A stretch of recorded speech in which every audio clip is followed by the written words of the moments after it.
우리가 저번 시간에는요 1절의 말씀을 중심으로 해서 너희 몸을 하나님이 기뻐하는 산 제물로 드리는 것, 그것이 바로 영적 예배라고 하는 사실을 나누었었습니다.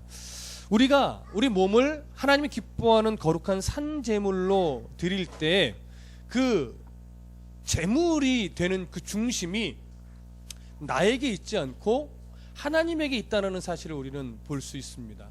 왜냐하면 제물이라고 하는 것은 죽지 않으면 될 수 없는 거기 때문에 그렇습니다. 예전에는 구약시대 같으면 짐승이 대신 피를 내서 죽어야 됐지만 예수 그리스도께서 우리를 위해 제물이 되어 피 흘려 죽으신 이후에는 우리의 육체적 죽음을 원하시는 것이 아니라 하나님이 기뻐하시지 않는 모든 삶의 흔적들을 죽이는 거였어요. 그래서 그리스도인다워지는 것, 그리스도인답지 못한 생각들, 그런 행동들, 그런 삶의 자세들이 죽어지고, 그리고 우리 안에 예수 그리스도의 가치가 살아나서 그것으로 살아가는 것, 그것이 뭐냐? 산 제물이에요. 하나님은 그것이 영적 예배라고 본문을 통해서 말씀을 하고 있는 겁니다. 그렇기 때문에 하나님이 기뻐하는 산 제물이라고 말할 때 언제나 기준은 내 만족이 아니에요. 내 감정의 기쁨이 아닙니다. 내 유익이 아닙니다. 하나님의 기쁨이 되느냐 안 되느냐. 그러니까 하나님이 기쁨이 될 때 때로는 내게 유익되지 않을 수도 있어요.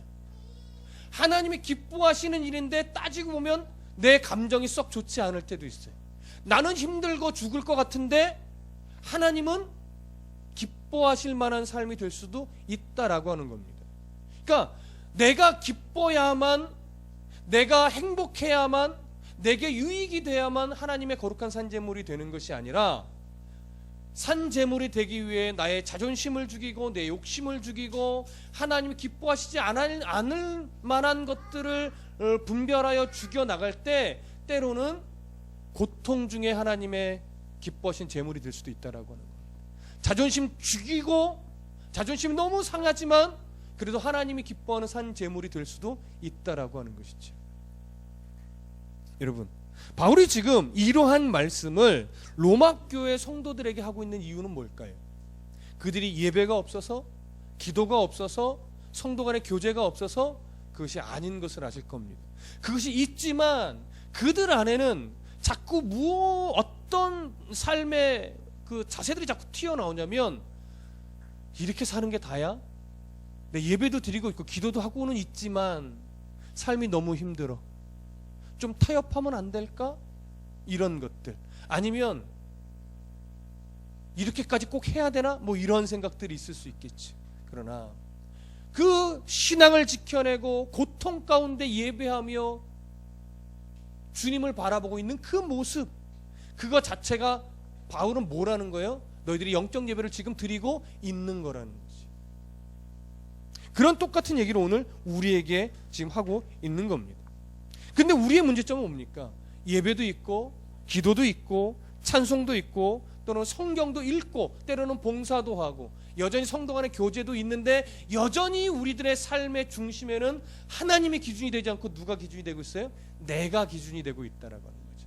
내가 기준이 되고 내 자녀가 기준이 되고 내 사업이 기준이 되고 내 건강이 기준이 되고, 그런 것들이 중심에 아주 튼튼하게 자리 잡고 있는 한 하나님이 기뻐하는 산제물이 될 수는 없다는 겁니다. 영적 예배가 될 수 없다라고 하는 것이죠. 그러니까 치열하지만 그렇게 뿌리 박고 있는 것들을 자꾸 뽑아내고 하나님 말씀 중심으로 튼튼하게 뿌리를 내리는 이러한 고민과 이러한 번뇌와 이런 싸움들을 하고 있다면 그 사람은 지금 산제물이 되고 있는 것이고 영적 예배를 드리고 있는 것입니다.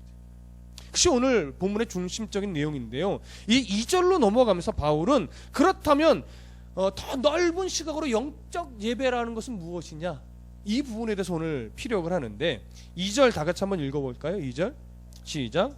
너희는 이 세대를 본받지 말고 오직 마음을 새롭게 함으로 변화를 받아 하나님의 선하시고 기뻐하시고 온전하신 뜻이 무엇인지 분별하도록 가라. 자, 먼저 바울은 이 세대를 본받지 말라고 합니다. 여기서 말하는 세대는 제너레이션이 아닙니다. 예. 마치 어떠한 그 시간적인 개념의 그 세대를 말하는 것이 아니라, 여기서 말하는 세대라고 하는 것은 그 세상의 그 시대마다 흘러가는 가치관, 뭐 풍속도, 유행, 이런 것들이에요. 그런데 그런 세상의 가치관이나 풍속들이나 경향들을 싸잡아서 통틀어 다 말하는 것이 아니라 그 가운데 하나님의 기뻐하실 만한 내용도 있잖아요. 도덕적이고 윤리적인 면에서도 하나님이 기뻐하실 만한 일들이 있어요. 그런 거 말고 하나님이 기뻐하시지 않을 만한 죄와 사망과 사탄이 지배하는 영역으로서의 뭐예요? 그 시대의 가치관, 풍속, 경향들. 오늘날의 어떤 예를 들으면 동성연애가 자꾸 합법화되어 가려고 하는 경향들, 그러면서 동성연애라든가 성전환 이런 것들을 어떤 일종의 사람들과 좀 다른, 그러니까 병이나 문제로 보지 않고 그걸 뭐라고 하죠? 하여튼 취향, 좀 독특한 취향, 이런 차원으로 봐서 그들도 인권을 인정해줘야 된다. 그러면서 교회가 요즘에 심각하게 그런 경향을 뭐예요? 따라가죠. 아직 우리나라는 그렇게까지는 안 갔지만 외국은 동성애자를 성도로 인정하자, 동성애자 목회자를 인정하자. 그래서 어느 교단은 이미 동성애자인 목회자가 허용이 됐어요. 그래서 목사들이 동성애자를 주례를 허락하는 데도 있어요. 그게 뭐예요? 이 세대를 본받는 거예요. 그러니까 어느 시대나 똑같을 수는 없어요.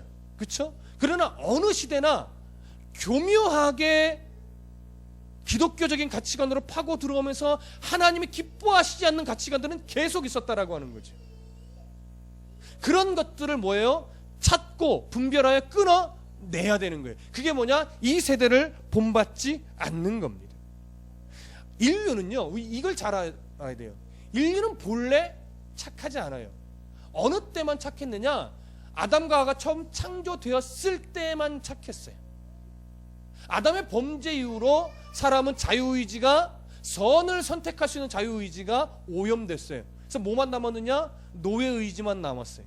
노예의지만 나왔다는 것은 누구의 손아귀에서 움직이는 존재가 됐다는 얘기냐? 죄와 사망의 권세에 붙잡혀서 종노릇하는 신세가 됐다는 거 하는 거예요. 그러니까 죄와 사망의 권세에 붙잡혀서 종노릇한다는 것은 뭐냐면 인생의 목적이 육신의 정욕과 안목의 정욕과 이생의 자랑이라는 거예요. 여러분, 안 그런 것 같지만 아닌 사람도 있잖아요. 이렇게 말할 수 있을 것 같죠. TV를 보면 종종 이런 분들을 봐요. 돈도 명예도 뭐 이런 것들을 다 초월해서 산으로 들어가서 홀로 살아요. 가난도 상관없다 이거죠. 산에서 나는 거 그냥 먹으면서 즐겁게 살아요. 정말 멋져 보이기도 합니다. 그래서 나도 늙으면 저렇게 살 거야. 종종 이러시는 분들도 있고 저도 가끔 그런 표현을 쓸 때도 있습니다. 그러나 잘 보십시오. 그런 모습이 이런 육신의 정욕을 따른다거나 이생의 안목을 따른다거나 여기서 말하는 이생의 자랑을 따르는 게 아닐까요? 세상적으로 돈을 따르는 것은 아닐지 몰라도 내 만족을 따르지, 내 유익을 따르지. 사모님 저쪽 잠깐 가보세요. 컴퓨터 쪽에 가 있어서 됐네. 그런 거예요 결국은.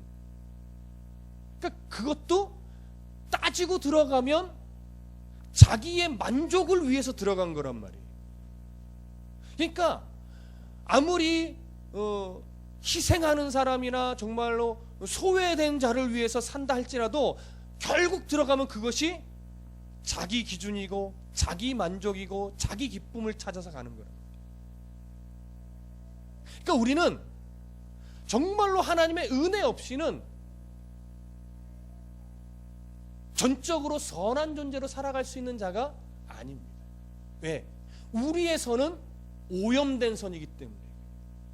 그걸 인정하지 못하는 거예요, 세상은. 그러니까 사람은 선할 수 있다라고 보는 거죠.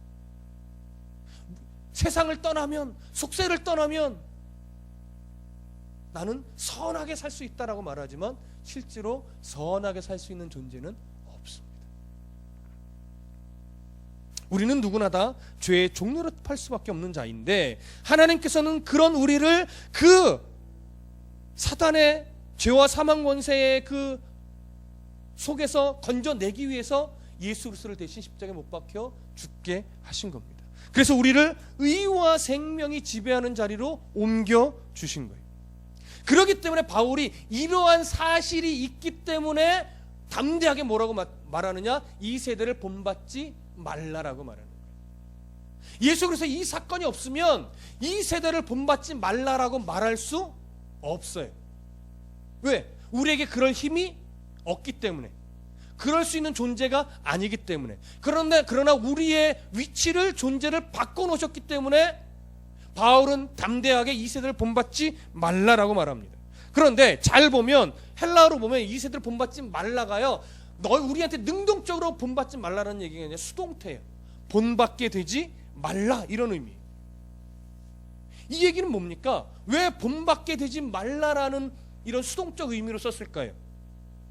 이 말은 우리의 힘이나 우리의 의지나 우리의 능력으로는 이 세상의 가치관들과를 전혀 벗어나서 살 수 있는 존재가 아니기 때문에 그렇습니다. 우리의 힘으로는 세상을 이길 수 없습니다. 하나님은 우리의 생각을 붙잡아주고, 하나님은 우리의 의지를 이끌어주고, 때로는 우리의 의지를 꺾어주셔야만 우리가 어떻게 해요? 세상의 그런 가치관들을 이길 수 있어요. 이 세상은요, 정말로 사사시대를 방불케 하는 시대입니다. 정말 왕이 없어서 자기의 소견에 옳은 대로 행했더라라고 하는 그런 사사기 어떤 전체 주제처럼, 교회 다니는 사람은 많은데 하나님을 왕으로 섬기지 않는 사람이 너무 많다라고 하는 거예요. 그런 모습이 드러나지가 않아요. 교회는 다니지만 여전히 하나님이 왕이 아니라 내가 왕인 것처럼, 나를 위해, 나의 어떠한 이익을 위해, 나의 만족과 나의 유익을 위해 살아가는 사람이 너무나 많다라고 하는 것이죠. 사사시대, 여러분 우리가 아시지만 사사시대에 예배가 없었습니까? 사사시대 사람들이 하나님을 몰랐습니까? 아니요, 알았고 때로는 예배도 했어요. 그럼에도 불구하고 그 중심에는 하나님이 왕인 적이 없었던 거예요, 결국은. 그래서 자기의 소견에 옳은 대로 예배합니다. 자기 소견에 옳은 대로 기도합니다. 자기 소견에 옳은 대로 유익이 되는 걸 따라갑니다. 그러니까 하나님을 믿는다 하면서도 우상을 섬겨요. 마치 하나님을 믿는다 하면서도 돈을 붙잡고, 하나님을 믿는다 하면서도 세상의 잘됨을 붙잡고 성공을 붙잡고 하는 것처럼 다르지 않습니다. 성도라면 이 세대의 악한 간섭과 가치관을 무비판적으로 따라가서는 안 됩니다. 오늘 그 얘기를 하는 겁니다. 이 세대를 본받게 되지 말라. 그래서 그 다음에 이어지는 이 말씀을 보세요. 이렇게 돼 있어요. 너희는 이 세대를 본받게 되지 말고 오직 마음을 새롭게 함으로 변화를 받아. 자, 마음을 새롭게 함으로 변화를 받아라, 이 얘기일까요? 그 얘기 맞지요. 근데 이것도 헬라어 성경으로 보면 수동태로 돼 있어요. 너희는 마음을 새롭게 함으로 변화를 받게 되어져라, 이거예요. 이 얘기는 뭐냐면, 우리가 하나님의 말씀을 듣고 그래, 그렇게 살아야지, 세상의 가치관을 본받지 말아야지, 오늘 결심하고 통성기도하고 그렇게 하기 위해서 막 금식한다고 해서 마음이 변화되지 않는다라고 해요. 그러면 이것은 나의 의지를 전혀 배제하는 거냐? 그렇지는 않아요. 이 얘기는 성령 하나님의 도우심이 없이는 우리의 의지만으로는 되지 않는다라고. 성령 하나님의 도우심과 그 도우심에 따라 우리의 의지가 굴복되어져가는 과정을 통해서 이 세대를 본받지 않는 삶을 살아갈 힘이 생겨난다라고 하는 거예요. 그래서 수동태로 되어 있는 겁니다. 무슨 말씀인지 이해되십니까?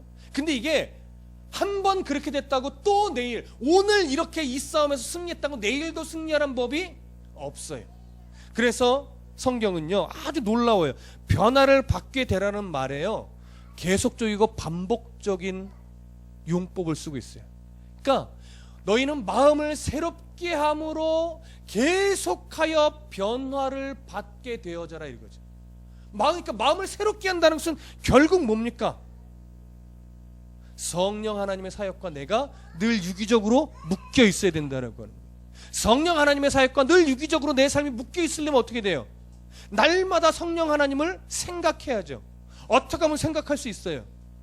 늘 말씀을 가까이 하고, 늘 예배하면서, 늘 기도하고, 늘 성경을 읽고 찬송을 들으며 그런 식의 삶을 살라라고 하는 거예요. 그럼 일하지 말고요? 그 얘기 아니죠. 일하면서도 늘 뭐 하는 거 잊지 않으려고 애를 쓰는 거죠. 내가 누군가, 나는 성령의 사람이다, 나는 성령에 붙잡힌 사람이다, 내가 그리스도인이지, 그런 것을 자꾸 의도적으로 생각하는 거예요. 그래서 틈나면 드라마 볼 시간에 성경을 읽으려고 애를 쓰고, 드라마 보지 말라는 얘기 아닙니다. 할 수 있는 대로 내가 뭐예요? 그렇게 성령 하나님을 생각하고 교제하려고 애쓰라는 거예요. 그러다 보면 우리 눈과 귀와 생각 속에 예전에는 세상 것들을 더 많이 보고 더 많이 듣고 더 많이 말해서 그것이 가득 찼기 때문에 늘 생각나는 게 세상 것이요, 말하는 게 세상 것이요, 들리는 게 세상 것이었는데 그 비율을 자꾸 줄여가고 하나님의 말씀으로, 기도함으로, 찬송으로 이런 것들을 더 많이 채워가면 채워갈수록 더 많이 그 하나님을 생각하게 되고 더 많이 하나님을 말하게 되고 더 많이 하나님의 사람답게 행동하게 된다라고 하는 거예요. 그게 중요한 겁니다. 얼마나 그래서 그 비율을 높여가면서 민감하게 하나님을 바라보려고 애를 쓰고 있는 거예요. 여러분 아이들한테 가르칠 때 그 얘기를 합니다. 야, 좋은 습관은 너무 중요하다. 근데 좋은 습관은 왜 이렇게 길러지기 어렵니? 나쁜 습관은 말하지 않아도 너무 쉽게 길들여지는데 좋은 습관은 해도 잘 안 길러진다. 진리 아닙니까? 믿음의 실력도 마찬가지입니다. 신앙의 좋은 습관은요 수십 년을 해도 몸에 안 배이는 것 같아요. 네. 이 정도 했으면 좀 날마다 주와 함께 동행하는 그런 흔적들로 가득할 것 같은데 그렇지 않다라고 하는 거예요. 그래서 저는 목사가 된 게 얼마나 다행인지 모르겠어요. 예. 벗어날 수가 없잖아요, 그렇죠? 근데 때로는 뭐 목사들도 안 그런 분이 있기는 하지만 그래도 목사가 되니까 성경을 벗어날 수가 없고, 목사가 되니까 기도 안 할 수 없고, 목사가 되니까 하나님을 말하지 않을 수 없고. 그러니까 이런 기준으로 보면요, 여러분, 제가 제일 연약하기 때문에 목사가 된 겁니다. 그런 면에서 여러분들은 저보다 훨씬 더 강하신 거예요. 그러니까 목사가 되지 않았는데도 늘 주 앞에 나오시잖아요. 존경합니다. 네, 존경합니다. 그래서 저는 문득 그런 생각을 종종 합니다. 내가 목사가 되지 않았다면 어떻게 지금 이 40을 넘어가는 이 나이에 내가 어떻게 신앙생활하고 있었을까? 교회는 떠나지 않았겠지? 새벽 예배는 드렸을까? 성경을 이렇게 열심히 읽고 있었을까? 좋은 설교가 무엇인가를 고민하고 바른 설교를 찾아 들으려고 노력했을까? 근데 문득 자신이 없어요. 자신이 없어요. 그래서 여러분, 지금 이렇게 예배하는 일에 말씀을 읽고 바른 말씀을 듣고 고민하는 일에 애쓰시는 여러분들이 참 귀합니다. 지금처럼 힘을 내십시오. 그리고 할 수 있다면 조금 더 말씀과 함께, 조금 더 기도하고, 조금 더 내 귀에 찬송이 들려지고, 조금 더 내 입가에 찬송이 흘러나올 수 있도록 조금만 더 노력해 보십시오. 그러면 이전보다 더 마음이 새롭게 하여 변화된 삶이 될 수 있을 겁니다. 한 번에 확 되지 않습니다, 여러분. 그렇게 되면 매 순간마다 성령님이 나의 삶을 간섭해 주실 것이고, 그러므로 말미암아 우리는 아주 조금씩 하나님의 뜻에 마음에 가까워지는 거예요. 하나님 말하시는 건 그 애씀이에요. 그것이 바로 거룩한 산제물이고 그것이 바로 영적 예배입니다. 그래서 보세요. 2절 마지막 부분에 이렇게 말을 해요. 변화를 받게 되어서 하나님의 선하시고 기뻐하시고 온전하신 뜻이 무엇인지 분별하도록 하라. 여러분, 하나님의 선하신 뜻, 하나님의 기뻐하신 뜻, 하나님의 온전하신 뜻 구분해 보라면 나눌 수 있지만 이것은 굳이 구분할 필요 없습니다. 하나님의 그 마음, 하나님의 의지, 하나님 기뻐하시는 것, 이것이 선이고 기뻐하는 뜻이고 온전하신 겁니다. 사람 중에는 온전한 자가 없고 사람의 뜻은 하나님이 기뻐할 만한 뜻이 없습니다. 오직 하나님의 마음, 하나님의 의지, 하나님 기뻐하실 만한 것, 이것이 하나님이 온전하고 하나님의 마음이 하나님 기뻐하시는 것이 바른 것이며 하나님만이 온전하실 수 있습니다. 그래서 이 세 가지는 굳이 다른 것이 아니라 하나님이 강조하는 겁니다. 하나님이 원하시는 것, 하나님이 기뻐하실 만한 것, 그것을 행하라고 하는 하나님의 의지죠. 강조구.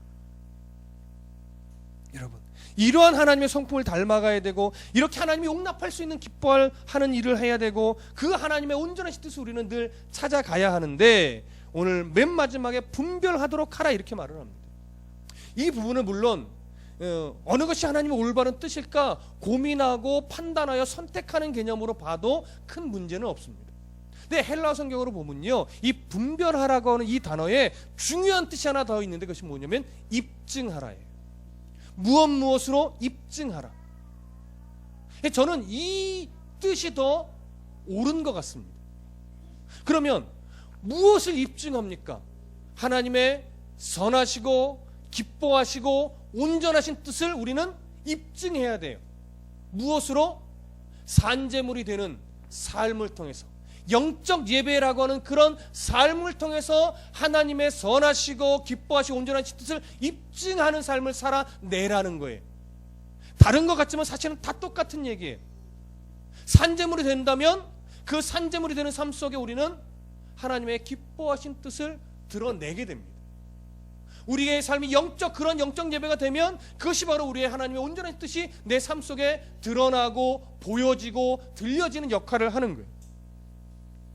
그러니까 여러분, 우리의 일상이 이 세상에 하나님이 싫어할 만한 가치관들을 본받지 않고 따라가지 않고 오직 마음을 성령 하나님께 가까이 둠으로 새롭게 계속 변화되려고 애를 쓰면서 하나님의 마음에 합한 삶을 살아나갈 때, 일상이 그렇게 드려질 때 우리의 삶 속에서는요 하나님의 선하신 뜻을 세상 가운데 보여줄 수 있는, 하나님의 기뻐하신 뜻이 무엇인지를 들려줄 수 있는 거예요.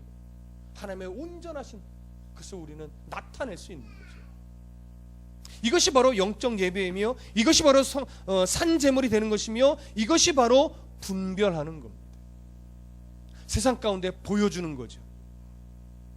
하나님의 기뻐하신 뜻을 붙잡고 사는 삶이 이런 것이다.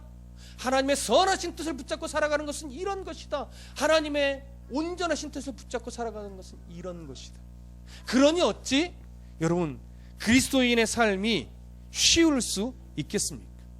결국 오늘날 그리스도인들의 삶을 볼 때 아무리 교회 안에서 종교적인 열심이 탁월하다 하더라도, 성경을 수없이 많이 읽고 많이 안다 하더라도 이런 삶의 싸움이 없으면, 그래서 삶 속에서 하나님이 증명되지 않고 드러나지 않고 보여지지 않는다면 우리가 드리는 예배나 우리가 드리는 종교적 열심들은 산제사가 아니라 죽은 제사, 죽은 제물과 별반 다를 것이 없는 겁니다.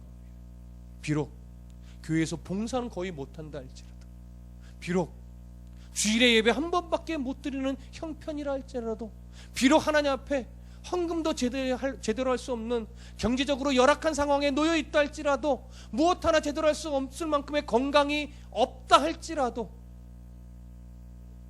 그리스도인답게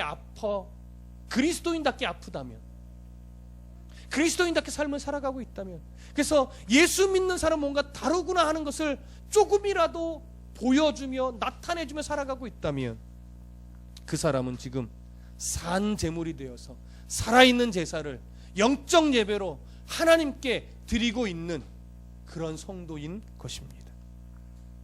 여러분, 왜 그리스도인이 양보하고 손해볼 줄 알고 낮은 자의 모습으로 섬길 줄 알아야 합니까?